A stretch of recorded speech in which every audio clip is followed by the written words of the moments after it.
Assalamualaikum warahmatullahi wabarakatuh. Perkenalkan, nama saya Nabil Habibi dengan NIM 210421777. Baiklah, di sini saya akan melanjutkan materi pertemuan keempat dari mata kuliah yang berjudul Politik Kebijakan Publik.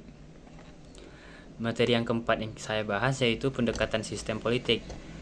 Pendekatan sistem politik memandang politik sebagai sebuah sistem yang saling terkait, terdiri dari berbagai elemen seperti lembaga, aktor, dan proses yang berinteraksi untuk mencapai tujuan bersama.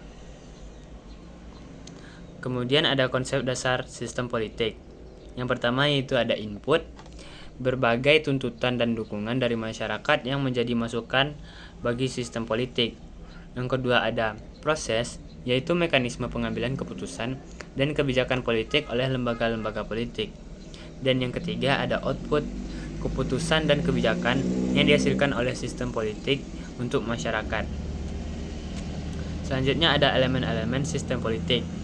Yang pertama ada lembaga politik seperti pemerintah, parlemen, partai politik, dan kelompok kepentingan yang menjalankan fungsi politik.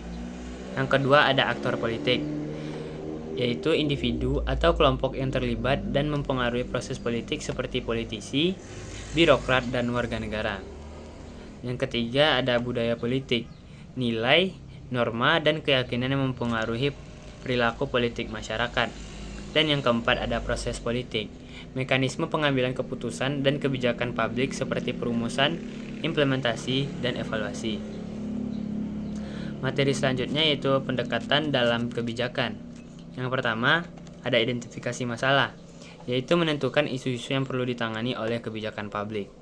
Yang kedua ada formulasi kebijakan, proses perumusan alternatif solusi dan pengambilan keputusan. Yang ketiga ada implementasi kebijakan, penerapan kebijakan yang telah ditetapkan oleh pemerintah. Dan yang keempat ada evaluasi kebijakan, penilaian terhadap dampak dan efektivitas kebijakan yang telah diimplementasikan. Kemudian ada peran aktor politik dalam proses kebijakan. Yang pertama ada legislator, membuat undang-undang dan mengawasi implementasi kebijakan-kebijakan. Yang kedua ada eksekutif, merumuskan dan menerapkan kebijakan publik. Yang ketiga ada kelompok kepentingan, memperjuangkan kepentingan tertentu dalam proses pembuatan kebijakan. Dan yang keempat ada warga negara, memberikan input dan partisipasi dalam proses kebijakan. Sekian dari saya untuk materi pertemuan keempat. Sekian dari saya, terima kasih.